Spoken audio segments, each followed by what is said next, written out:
Então, olha só, a gente está falando aqui de ordem mundial, né? Então, falando de ordem mundial, o que a gente entende por ordem mundial? Basicamente é quando a gente tem o equilíbrio de poder entre os Estados-nação. Os Estados-nação são os atores, os players que vão estar sendo analisados no que a gente chama de ordem de geopolítica global, né? Geopolítica mundial. A gente sabe que a ordem mundial ela é muito volúvel, digamos assim. Ela não é estática, né? Então você pode ter eventos que pode, por exemplo, gerar uma crise em um determinado contexto e aquilo tomar proporção global e aí gerar como consequência uma nova ordem mundial. Então, quando você tem um equilíbrio internacional do poder, ou seja, você consegue entender quem é forte, quem é fraco, quem manda, quem obedece, e isso fica regulamentado entre os Estados-nação, você entende que aquilo é uma ordem mundial. Mas quando alguma coisa começa a mudar isso, né, quando um pequeno começa a querer ficar grande, quando você tem um país querendo se tornar uma potência, quando você tem, por exemplo, o risco de armas nucleares, né, o próprio contexto da pandemia pode gerar, por exemplo, um desequilíbrio que pode impactar na nossa próxima ordem mundial, né? A gente estuda isso como referência a partir de 1648, na Paz de Westfália, quando você tem ali o surgimento dos Estados-nação. Isso vai passando por algumas etapas até chegar no início do imperialismo, que é onde se dá ali um estágio de desequilíbrio dos Estados-nação na Europa, o que vai levar à Primeira Guerra Mundial. Depois da Segunda Guerra Mundial, a gente entra na Guerra Fria, né, marcada pela bipolaridade, assunto que a gente viu, né, socialismo soviético, capitalismo norte-americano. 89, essa ordem mundial ela é ruída, né, ela cai com o enfraquecimento da União Soviética e a dissolução do bloco, né, soviético também. E aí, o que acontece? A gente entra numa fase marcada pelo avanço do capitalismo, a expansão planetária das relações comerciais e, consequentemente, uma ordem marcada por alguns novos contextos, contornos no que diz respeito à ordem mundial. A primeira coisa que a gente tem que lembrar nessa nova ordem mundial marcada pelo fim da Guerra Fria é o fato do capitalismo ser o grande emoliente do mundo, né? Então, tudo se baseia, tudo se relaciona ao capitalismo. Isso ficou muito definido com o fim da União Soviética. Segundo fator importante é que os atores que antes eram só regulamentados entre Estados-nação, depois de 1945 a ONU, hoje a gente tem novos players, novos atores presentes nisso aí. Então hoje a gente tem os Estados-nação, você tem empresas multinacionais, você tem blocos econômicos, você tem novos organismos supranacionais, como, por exemplo, o Banco Mundial, Fundo Monetário Internacional, entre outros, que também vão fazer parte dessa ordem mundial, né, dentro das suas respectivas características e funções, tá? Então aqui a gente consegue entender alguns eventos que colocaram aí a ordem mundial como uma coisa que é volúvel, né, mediante as forças que podem gerar essa queda de equilíbrio na ordem mundial, tá? Então aqui, por exemplo, eu coloco no final aqui, ó, que a crise do petróleo, né, na década de 70 também ajudou, de certa forma, a gerar uma crise econômica que também pode ter impactado na ordem bipolar e depois influencia sobremaneira na questão da ordem mundial pós-Guerra Fria. Tá? Esses anos dourados, você estaria se referindo ao auge do Fordismo? Os anos dourados, uma pergunta boa, diz respeito ao fim da Segunda Guerra Mundial, e aí mais ou menos ali de 50, 60, 70, o capitalismo cresce muito na Europa, né? Então, o que acontece? Esse crescimento econômico pós-Segunda Guerra Mundial é entendido como anos dourados do capitalismo, né? Um historiador inglês falava muito disso, o Eric Hobsbawm. Então, isso caracteriza os anos dourados do capitalismo. E aí, como é que você relaciona isso? Você pensa no estado de bem-estar social, né? O welfare state, que seria, por exemplo, a qualidade de vida que países da Europa conseguiram oferecer à população após a Segunda Guerra Mundial. Aquele estado de proteção social, né? Que tem seguro-desemprego, saúde, educação, etc. Então, isso também é reflexo desses anos dourados do capitalismo. E É porque eu relacionei os anos dourados, no caso, porque como foi no fim da guerra, foi como se os Estados Unidos tinham recuperado da crise. E sim, os blocos compravam dos Estados Unidos, o Japão estava destruído, a Europa sim, estava destruída também por causa da guerra. sim. Então, os anos dourados foi basicamente o crescimento por causa dos Estados Unidos ser o único mercado, entre aspas, disponibilizado. Sim. Aí o que acontece? O seu raciocínio ele é correto, porque quando você fala do Fordismo, a gente tem um período anterior, que é 29. Então, quando tem a quebra de 29, você tem um New Deal na sequência, e aí você tem uma nova orientação econômica. Aí entra a Segunda Guerra Mundial, depois da. Né, só para você ter uma sequência cronológica de eventos. 29, né? Você tem 1918 e 1919, Primeira Guerra Mundial.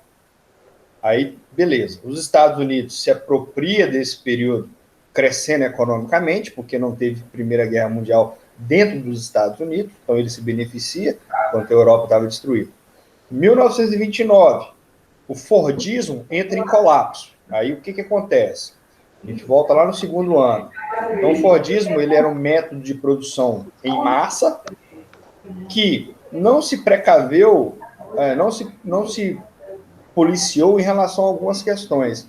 Por exemplo, a produção em larga escala, né, o consumo em massa, mas produtos que duravam mais.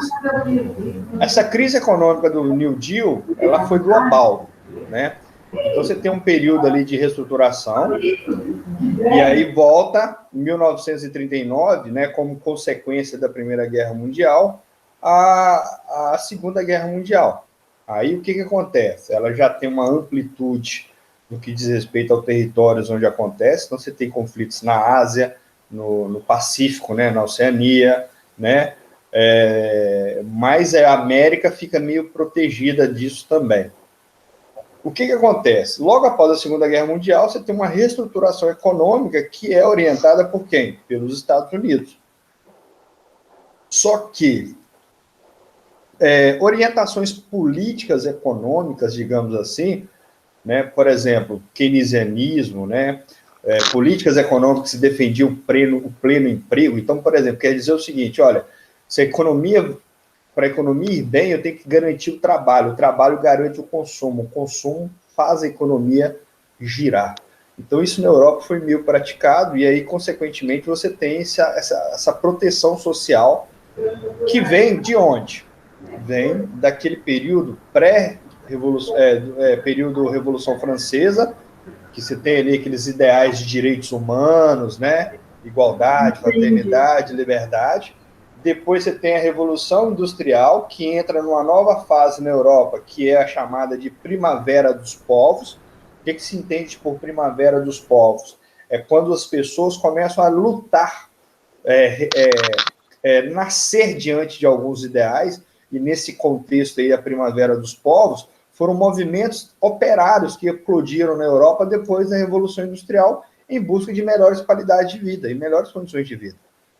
Então, essas insurgências fizeram com que criasse na Europa um Estado que garantisse uma maior proteção para o trabalhador. Só que, quando a gente chega no século XX, quando a gente termina a Guerra Fria, quando a gente entra nos anos 90 ali, entra uma nova orientação política e econômica global que é chamada de neoliberalismo. E o neoliberalismo é contra esse estado de bem-estar social. E aí a gente vai falar disso depois, que é mais ou menos o seguinte, olha, sabe aquela garantia que o Estado te dava de saúde, educação? Não vai ter mais, você vai ter que pagar por isso, né? E sabe aquela legislação trabalhista que te protegia? O Estado não vai te dar mais. O Estado vai flexibilizar o trabalho. Então ele vai criar regras de, por exemplo, a empresa poder te contratar e te mandar embora do jeito que ela quiser. Como que seria? Porque, por exemplo, o liberalismo ele visa a economia livre, né? O Estado não vai intervir, intervir na economia. Só que, de certo modo, ele tem que garantir a propriedade privada. Como é que faz isso?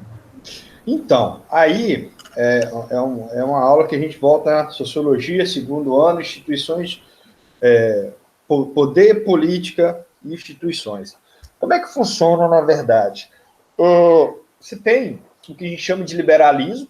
O liberalismo, ele orienta ali no século 17, 18, algumas ações para poder elaborar, por exemplo, um regime democrático, né? Então, vamos pensar de maneira direta sobre a questão da democracia. Então, quando você tem ali o iluminismo, você cria a necessidade de criar, de estabelecer um novo regime jurídico. Por exemplo, seria interessante eu ter a ideia de igualdade jurídica entre os homens, porque se você pegar o período anterior ao feudalismo, não tinha igualdade jurídica, né? O seu feudal mandava, o vassalo obedecia. Se o vassalo matasse uma pessoa, era uma punição. E era uma pirâmide social totalmente estamental, né? Exatamente. Com o iluminismo, os caras tiveram a brilhante ideia de criar o que a gente chama de igualdade jurídica, né? Então, qual que é a lógica do negócio aí? Então, eu vou criar uma nova sociedade, um novo regime político. Qual a orientação? Aí tinha-se a orientação do liberalismo. E aí isso vem desde o capitalismo, aí olha só como é que as coisas estão muito integradas umas às outras. A gente está falando de um período em que o capitalismo cresce, emerge com o fim do feudalismo, e o capitalismo, por si, ele defende essa liberdade, aí entra o liberalismo econômico, só que também ele é influenciado na questão política. E aí que surge a necessidade de você criar um sistema político, por exemplo, que assegure o direito à propriedade privada, né? Mas ao mesmo tempo você tem um regime de igualdade entre os homens. É meio contraditório, mas faz sentido quando você pega a teoria para poder aplicar nesse contexto. Então você quer defender a propriedade privada. Opa, então se eu tenho a propriedade privada, o que eu posso fazer? Aumentar ela. Então eu posso empreender, eu posso enriquecer. Então eu posso fazer com que a economia também cresça. Agora, eu precisava de criar regimes jurídicos para legitimar isso. E aí surge essa nova organização. Agora, quando você pega a teoria democrática pós-moderna ou contemporânea, aí já muda alguns aspectos, né? Aí você pode lembrar de teorias que vão criticar, por exemplo, o fato de que a política, segundo a perspectiva socialista, marcada pelo capitalismo, ela é desigual, ela é complicada, né? Então você tem que criar regras que favoreçam os sindicatos, o proletariado, porque o liberalismo vai defender quem tem mais, né? Então, como diria Marx, onde tem capital, a desigualdade já está por si só instituída. Então a política também vai ser desigual. Então daí que vem esses arranjos aí todos para poder pensar, né? E no caso da questão da nova ordem mundial, aí, pós Segunda Guerra Mundial e início da globalização contemporânea, o que a gente vai notar é justamente isso, é um novo ordenamento das coisas, mas ligado pelos ideais do neoliberalismo. Por quê? Os caras entenderam, de acordo com as crises anteriores, que o Estado deveria ser atuante em algumas áreas, né? Então, por exemplo, saúde, educação, né? Políticas sociais, melhor dizendo, deveria ser responsabilidade do Estado, mas o mercado deve ser mais laico, mais livre, mais liberal. Então, é uma situação que a gente pode pensar no contexto atual, né? Será que é o mercado que está tratando das pessoas que estão vivendo aí a pandemia? Ou é o Estado? Né? Então, a gente pode pensar que algumas situações elas são muito contraditórias. Mas da onde surge o neoliberalismo? Eu vou explicar na aula seguinte que surge justamente da Inglaterra e dos Estados Unidos, né? Berço do pensamento liberal. Eu estava lendo que o neoliberalismo ele foi testado no Chile, por isso surgiu o Chicago Boys. Sim, na verdade, algumas medidas econômicas de orientação de orientações neoliberais foram implantadas no Chile ainda na década de 70. Na época, né, a gente vai ver isso daqui a pouco, você tinha as ditaduras militares na América Latina, né? Então, qual que é o contexto que a gente está vivendo isso aí? Década de 60, 70, Guerra Fria. Os Estados Unidos, para não perder influência na América Latina, ela começa a apoiar ditaduras militares como forma de evitar que grupos, partidos, governos socialistas ganhassem destaque na América Latina. Então, os Estados Unidos interferem na ditadura militar no Brasil, na Nicarágua, na Argentina e no Chile. O Chile de Salvador Allende, né, é destituído pelo Augusto Pinochet, era um militar, e ele tem uma condição, né, uma ditadura, basicamente, qual que é a vantagem de se ter uma ditadura do ponto de vista do governo? Ele manda, a população obedece, né? O que eu quero dizer em relação à vantagem, gente? Pelo amor de Deus, não entenda que eu sou a favor de ditadura, não é isso. Mas vamos pensar o seguinte, quando você tem um regime autoritário. Vamos pensar aqui em Timóteo. Eu quero fazer um baita de um projeto de habitação social aqui. Eu quero dar casa para quem não tem casa. A prefeitura, ela escolhe uma área aqui. Vamos pensar que ela pega uma área aqui, quer ver? Vamos pensar que ela pega o campo ali do Quitandinha ali, que é para quem conhece ali, e fala que vai fazer ali prédios para habitação social, para quem mora lá na puta que pariu, para morar aqui mais bem próximo do centro. Hoje, se a prefeitura chegar a fazer isso, ela vai ter tranquilidade, ela vai conseguir fazer isso, né? A classe média vai reclamar. Quando souber que o prédio é para pobre, os caras vão começar a criar dificuldade nos prédios. A prefeitura vai ter problema financeiro, econômico para poder comprar a área, fazer isso e tal. Você não pode chegar e tomar, né? Então, ela vai ter que comprar. Então, você vai ter um monte de dificuldade. Resumindo, você não vai conseguir fazer casa para quem não tem. Concorda comigo? Agora, quando você tem um regime autoritário, você vai lá e manda fazer e pronto. Entendeu a lógica do negócio? Então, por exemplo, se é um regime autoritário, independente de ser socialista, capitalista, o que seja, o cara vai lá e faz. O primeiro que levantar a voz, ele toma cacetada. Entendeu? Então, vai colocar o negócio em sequência, vai andar o negócio vai fluir. Então, o Chile, quando estava com a ditadura militar, ele não tinha que, por exemplo, vamos fazer uma lei aqui para cortar imposto. Vamos votar na Câmara. Não, mandava, os caras obedeciam. Vou tirar a aposentadoria do cara e vou fazer ele ter que pagar mais tempo de trabalho. Mandava, todo mundo obedecia. Então não tinha que fazer igual faz nos países que tem democracia, que é o quê? Deixa eu votar na Câmara, vamos ver se eles vão votar. Deixa eu votar no Senado, igual o caso do brasileiro. Então deu para entender a diferença aí, por que essas medidas encontraram no Chile um lugar muito interessante para serem testadas? É por causa disso. Então mandava e ninguém questionava, entendeu? Hoje a gente tem reflexos negativos dessa política, né? Por quê? Hoje o indivíduo aposenta com, por exemplo, se ele ganhasse R$2.000, quando ele aposenta, ele passa a ganhar 1.800, né? O custo de vida é alto, né? Tudo no Chile é pago. Água, energia, faculdade, tudo.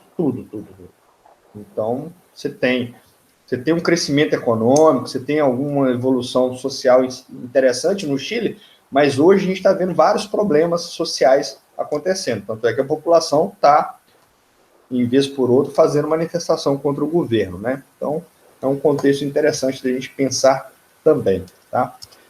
Bom, então aqui, com relação à questão da nova ordem mundial, basicamente é isso aí que eu posso descrever para vocês. Então, é interessante a gente notar que na medida em que a evolução da economia, na medida em que a evolução técnica, científica, informacional avança, automaticamente o equilíbrio de poder entre os países vão estar sempre naquela situação, daquela linha tênue entre começar a ter o desequilíbrio, tá? Hoje, por exemplo, a gente vive uma tensão nessa situação, que é o papel da China de um lado e os Estados Unidos do outro. Então, hoje, né, o presidente Trump e o primeiro-ministro da China, Xi Jinping, eles estão sempre discutindo temas que interessam, respectivamente, um ou outro lado. Por exemplo, hoje a gente tem a discussão muito forte entre eles sobre a questão da internet 5G, o que pode gerar, por exemplo, conversas do tipo risco de espionagem, né? Então, os Estados Unidos alega que, usando a internet 5G da China, né, você vai estar correndo o risco de estar sendo espionado pelos chineses e tal, né? Por outro lado, a China é o primeiro país a desenvolver esse modelo de transmissão de dados, que é mais moderno, mais rápido, mais volume de dados e tal. Você tem guerra comercial entre os dois países, né? Então, de vez em quando, o Trump vai lá e fala assim, ó, você vai ter que pagar imposto de tudo agora. Aí a China também vai lá e cria medida para poder prejudicar os Estados Unidos, né? Hoje, por exemplo, a China é acusada de ter inventado o vírus para poder desequilibrar a economia. Uma coisa absurda, mas acontece isso. Então, esses cenários podem dar para a gente um indício de que, a qualquer momento, a gente pode ter uma nova configuração da ordem mundial, e nessa ordem mundial a gente pode ter o quê? Uma ascensão de uma nova potência, no caso, em um nível maior, né, de protagonismo, por exemplo, ou a redução ou a diminuição do papel de outras potências, né? Lembrando que a gente pode ter potências globais, que têm influência no mundo todo, você tem potências regionais, locais, então há uma hierarquia ou escala de análise. Mas se tratando da ordem global, a ordem mundial no que diz respeito ao aspecto global, é sempre importante a gente pensar que esse conflito China e Estados Unidos, o avanço do terrorismo também pode ser coisa que pode estar relacionada a esse desequilíbrio de poder, o crescimento do fundamentalismo religioso, né, que também é uma coisa que ficou muito acentuada após essa nova ordem mundial, né, porque o que acontece? Como a globalização no século XX era um nível menor, né, e aí não sei se vocês já tiveram essa percepção, mas pensem comigo, quando a globalização era em menor intensidade, né? Então, por exemplo, eu não sabia o que acontecia quando que uma mulher, quando ela é estuprada lá no Afeganistão, ela vai presa, né? Eu não sabia disso. Na Inglaterra, porque a globalização não me dava nível, eu não tinha um nível de informação como eu tenho hoje. Então, hoje, você vê um jornal, lê uma matéria de revista, vê um programa online, que seja, você vê lá essa matéria. Então, aparece aqui, por exemplo, olha, uma mulher foi violentada lá no Afeganistão e ela foi presa. Por quê? Para a cultura do afegão, islâmico, né, muçulmano e tal, isso fere a honra da família. Isso é sério? É sério isso. Então, o que acontece? Isso eu não ficava sabendo antigamente, né? Eu não tinha essa informação. Hoje eu tenho. E na medida em que eu tenho essa informação, automaticamente, o que eu vou fazer? Eu vou comparar a minha cultura, a minha forma de ver o mundo, com a forma de ver o mundo desse cara. E aí eu começo a ter o quê? Um certo mal-estar, né? Eu olho como o quê? Opa, esse cara, isso é errado, isso não condiz e tal. Então, hoje, essa ideia do fundamentalismo, e principalmente a questão fundamentalista religiosa, é um grande problema para a ordem mundial. Por quê? Hoje você tem culturas, países islâmicos com grupos fundamentalistas que estão começando a trabalhar em escala global, células terroristas, né? Você tem também, por exemplo, na França, a população ficando cada vez mais miscigenada, então hoje a natalidade de populações de imigrantes, né, muçulmanos, árabes, que moram na França é maior do que o próprio francês. Então, daqui a uns anos, vai ter mais muçulmano na França do que o próprio francês, né? E aí pensa assim, pô, então quer dizer que a França é um país cristão. Amanhã vai ter, demograficamente falando, mais muçulmano do que cristão. Como é que é isso? Né? Será que a globalização vai fazer com que esse muçulmano que foi para lá hoje, ele começa a se aculturar do ponto de vista ocidental, a ponto dele ter um equilíbrio entre a relação entre valores ocidentais e valores orientais? Então, o mundo está muito nessa questão aí. Então, é muito complicado a gente falar que a gente vai ter um equilíbrio durante muito tempo, né? A economia fala, alguns autores da economia falam que pode, né? Que pode acontecer uma terceira guerra mundial para salvar a economia mundial. As guerras fazem bem para a economia, pode parecer estranho, mas fazem, né? As revoluções tecnológicas que tiveram após as guerras estão aí na economia, no mercado. O seu GPS. De que modo que a guerra pode beneficiar na economia? Você pode ter um processo de reestruturação produtiva, você pode ter impactos no que diz respeito a tecnologias, né? Até mesmo como os Estados Unidos ele é considerado a potência mundial, né? Tanto política, tanto econômica e militar, a potência, no caso da militar, ela é proveniente da corrida armamentista. Isso. Que foi o desenvolvimento de armas. Porque a guerra, ela é boa para quem ganha, né? Se quem ganha a guerra, aí você tem essa vantagem. Quem perde a guerra pode ter um atraso de décadas para se reestruturar.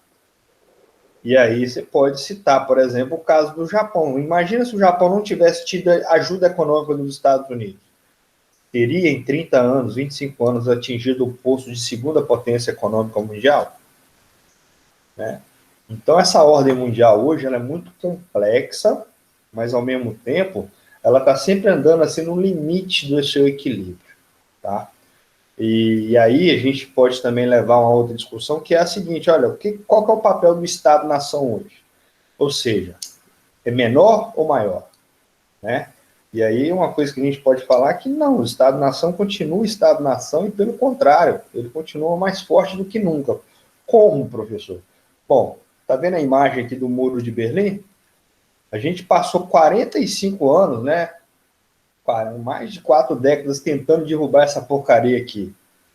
Quando a gente conseguiu derrubar essa merda, o que acontece hoje no planeta?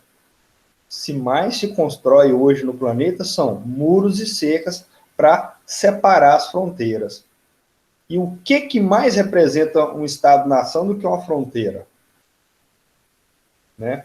Você pega entre Paquistão e Índia, milhares de quilômetros de muro. A Europa construindo cerca, muro, fronteira. Os Estados Unidos, com o Trump, querendo gastar não sei quantos bilhões de dólares para poder construir um muro, para separar. Né? Então, essa ordem mundial é muito complexa, muito maluca em alguns casos, mas quando a gente consegue organizar as ideias e analisar esses eventos, esses fenômenos, a gente entende uma lógica em cima disso tudo. Né? Então, por exemplo, olha que coisa mais estranha, por exemplo, acontece hoje na Europa. Você tem um bloco econômico, né? Eram 28 países, agora voltou para 27 com a saída da Inglaterra. Então, a ideia desses 28 países é ter uma livre fronteira, né? Você tem um livre trânsito de pessoas. A Inglaterra saindo mostra que a ideia de muro, de fronteira, ela vai ficar mais forte, né? Quem é fora do bloco, por exemplo, os refugiados da Ásia e da África, chegam e batem em muro, chegam e batem em cerca, porque não consegue entrar. Então, o direito de ir e vir também acaba tendo uma relação, por exemplo, com essa nova ordem mundial também, que é orientada pela questão econômica, né? Se você pode pagar, você é bem quisto. Se você não pode pagar, tchau, volte para onde você veio. Né? Então, essas situações são muito emblemáticas aí para a gente entender. Né? Então, para fechar aqui, ó, qual que é o cenário da ordem mundial pós-Guerra Fria? Né? Então, primeira coisa que é bom a gente lembrar, multipolarização. Né? Isso aqui pode parecer um pouco estranho, o que eu vou colocar aqui, né? Tem autores que vão usar esse termo, multipolar, unipolar ou unimultipolar. O que eu explico isso? Né? Quando eu falo da perspectiva unipolar, eu estou destacando o papel dos Estados Unidos na ordem mundial. Né? É a maior potência global. O PIB deles explicam isso, investimento em exército, gastos militares, influência política e tal. Então, esses aspectos me atestam o que eu estou falando.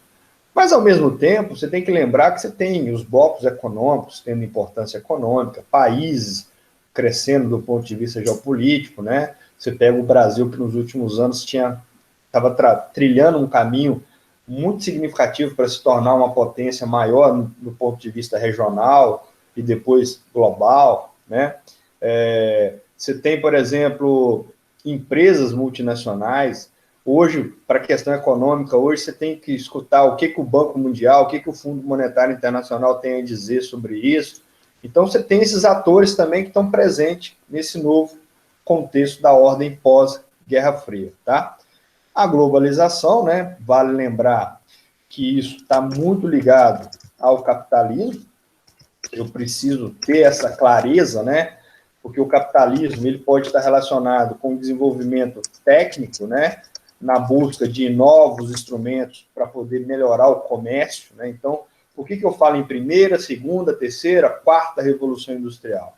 Porque o capitalismo moldou, engendrou, influenciou a busca de novas formas de produzir, de consumir, e, consequentemente, eu tenho que me reinventar para atender essa nova conjectura, né? Tecnologia gera dinheiro, e dinheiro vai para pesquisa e desenvolvimento que gera tecnologia. Isso, não menos que isso. O raciocínio é esse mesmo, né? Então, você tem essa conjectura aí, né? Aí, uma coisa que fica muito interessante da gente analisar também é os blocos econômicos, né? Que parece uma contradição, né? Da globalização, né? Como assim? O bloco econômico é uma contradição da globalização? Por que eu posso julgar isso, né?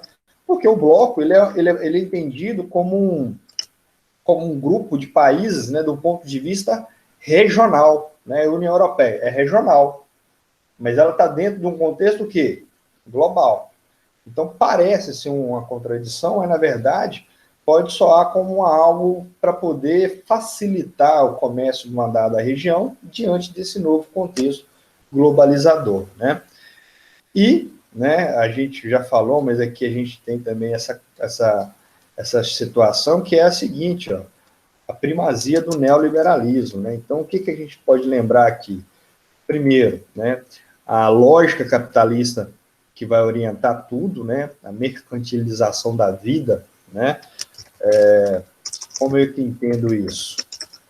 Hoje, né, você trabalha controlado pelo relógio, né? Então, o que acontece? Antes da Revolução Industrial, né, o Eric Hobsbawm fala disso num livro muito interessante, que ele falava o seguinte, olha, antes da Revolução Industrial, a produção, o modo de produzir e tal, a economia, era muito orientada pelo tempo atmosférico, né? O que eu quero dizer? Como a economia não era industrial, ela era agrária, e a agricultura, vocês precisam lembrar que ela é muito influenciada pela questão do tempo atmosférico, pela questão do clima, né? Então, ou seja, se está chovendo, se está frio, se está quente, se é época de semear, se é época de colher, se eu preciso irrigar. Então, o tempo ali é que definia, por exemplo, o modo de vida das pessoas. Então, muitas vezes as pessoas trabalhavam no primavera, verão, outono e inverno, ficava mais de boa, né? Hoje, com a Revolução Industrial, a gente perde a noção de tempo atmosférico, né? Para entrar na questão do tempo cronológico, né? Da questão do relógio, né? Então, a gente entra no que a gente chama na maldição do relógio. Como é que funciona isso? Hoje, o cara não tem que olhar se está chovendo, se está frio, se vai fazer calor. Ele tem que bater o cartão, ele tem que cumprir as horas ali, produzir a quantidade que ele tem que produzir, que é cronometrada, que é organizada pela aquela função que ele tem que desenvolver, ele tem que entregar. Então, isso começa a ser pensado também sobre os auspícios do capitalismo e da revolução técnica. E aonde que entra o neoliberalismo nisso? É que hoje, além da questão do tempo, do relógio, né, você também pode ter que se submeter a um regime de produção, por exemplo, a ideia de uberização da economia, que é um negócio extremamente nefasto, né, para o trabalhador, que é mais ou menos o seguinte: hoje, o meu problema não é nem a questão do relógio, mas não é a questão do horário de eu pegar e horário de largar. Mas hoje eu tenho que me vender, atender determinadas demandas e atingir um ranking, um nível ali para eu poder me manter na atividade. Porque, por exemplo, se o motorista do Uber ele não conseguir atingir X viagem ao longo de um dia, 2, 3, no quarto dia ele recebe uma mensagem que ele é simplesmente excluído do aplicativo, então ele não consegue mais trabalhar. Então isso acontece também porque é uma nova diretriz que o neoliberalismo, o capitalismo começa a se instituir. Outra coisa, as relações de trabalho também vão ser mudadas, né? Então, a gente vai ter que pensar que a flexibilização do trabalho é uma tendência. Então, se a gente pegar o Brasil como referência, vocês vão notar que nos últimos anos a gente teve uma reforma trabalhista. Então, a ideia era o quê? Facilitar a terceirização do trabalho, que antes era restrita a alguns setores, né? Hoje você pode ter uma empresa, toda ela terceirizada, né? Como é que funciona isso, galera? Isso foi até a questão de uma prova do PISM, né? Lá da Juiz de Fora. Quando você tem a atividade produtiva, ela pode ser atividade produtiva fim e atividade produtiva meio. Então, por exemplo, quando eu falo atividade produtiva fim, vamos pegar o caso da Peram, que ela produz aço. Então, o produto final dela é o aço, né? Agora, uma empresa igual a, sei lá, uma empresa que presta serviço de restaurante lá dentro da Peram, é uma terceirizada. Ela presta uma atividade meio, né? Então, ela é um meio para que a Peram consiga produzir o produto dela ali. Então, isso está muito ligado à questão da terceirização, que antes era restrita, por exemplo, limpeza, vigilância, alimentação. Hoje, você pode ter uma empresa toda organizada dessa maneira, né? E a Divisão Internacional de Trabalho, né? O que a gente entende como DIT, né? Ela tem uma nova configuração. Você tem países que ganham dinheiro com tecnologia, financiarização da economia, né? Eu estava vendo os dados das pessoas mais ricas da América do Sul, foi ontem, né?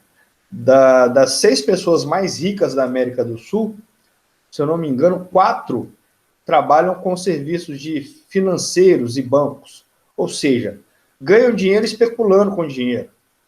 Aí uma era do setor de mineração e a outra era do setor energético, setor de energia em geral.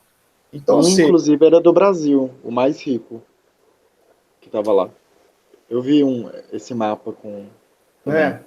Então, você quer dizer... isso aí a gente pode... Foi você que compartilhou. Não lembro agora. Aí o que acontece? A gente pode notar o seguinte, que nessa nova ordem mundial, né, nessa nova divisão internacional de trabalho, você tem um processo crescente de especulação do capital, que é mais ou menos o seguinte, olha, hoje você tem o dinheiro circulando em bolsas de valores é 60 vezes maior do que o que está na carteira das pessoas, o que está ali, o que eu posso, por exemplo, falar em dinheiro que tem capacidade de ter liquidez, né? Então, por exemplo, se eu for no banco agora e pedir os meus R$50 que está lá, o banco me dá. Mas se todo mundo for lá pegar seu dinheiro, não tem dinheiro para todo mundo, né? E aí, como é que esses caras ganham dinheiro? Especulando com dinheiro, né? Então, as bolsas de valores, mercados de capitais e tal. Isso hoje é que orienta uma parte dessa divisão internacional de trabalho, né? Você pega, por exemplo, Estados Unidos, Nova York, o desemprego cresce lá, mas cresce por quê? Você tem especulação financeira, o uso massivo cada vez maior de técnicas, né, equipamentos como robôs, etc., e o desemprego começa a aumentar por causa disso, e o PIB cada vez maior. Então você tem essas situações também. E aí você pega os países periféricos, né, que continuam sendo disponibilizados a partir da sua oferta de matérias-primas, entre outros, né? A África, por exemplo, pouco consegue se desenvolver do ponto de vista tecnológico, apesar de, nos últimos anos, a gente tem alguns países que têm tentado algumas alternativas, muito embora essas iniciativas são muito ligadas às potências, como é o caso da China, que hoje cria-se uma espécie de um novo imperialismo chinês no continente africano, né? Mas é uma realidade. Então, você vê algumas tentativas de crescimento em alguns casos, mas no contexto geral, continua ainda sendo um país, um continente eminentemente agrário, exportador de matérias-primas, com baixo valor agregado, e, por outro lado, compra tecnologia ou é dependente tecnológico, financeiramente, das grandes potências aí. Então, esse é um cenário que a gente tem, né? E aqui a gente tem uma citação, né, de um um analista geopolítico, né? Basicamente, a gente pode falar o seguinte, olha, muitos conflitos sociais, étnicos, políticos, estratégicos, religiosos, que haviam sido congelados durante a bipolaridade, né? Aquilo que eu falei da questão da ideia de globalização, ela altera a noção de escala. Então, coisas que aconteciam, que eu não sabia, eu começo a ficar sabendo. E, em alguns casos, a questão de valores, né, forma de ver o mundo, pode criar uma certa repulsa em relação a esses novos olhares que a gente tem, né? Recuperaram sua lógica contrapondo-se a esse suposto cenário de estabilidade, né? Então, tinha conflito o tempo todo durante a Guerra Fria, né? Entre as potências dominantes, sustentando fortes instabilidades na periferia e na reorganização de poderes regionais em zonas de influência, levando ao declínio do Império Soviético, né? Então, aqui destacam-se movimentos nacionalistas. Então, se você quiser ter um exemplo aqui, vai para o leste europeu, né? Você tem lá gente querendo formar país o tempo todo. Por quê? Ele não se reconhece como, por exemplo, lá na antiga Iugoslávia, que você tinha sérvio, croata, macedônio, albanese e tal. Então, os caras não se misturavam, né? Você chega hoje na Sérvia, se eu não me engano, você tem lá 5 idiomas presentes no país, né? Então, isso começa a ficar acentuado hoje em épocas de globalização, o que pode gerar conflitos, né? A queda do Muro de Berlim gerou um aumento exponencial na construção de muros e cercas, o que eu falei agora há pouco, né, em escala nunca antes vista, né? E reforça a contradição e a supremacia do capitalismo e da globalização, né? Então, a contradição, basicamente, está em tudo que é ligado ao capitalismo, né? Então, aqui a gente tem esse cenário aí de ordem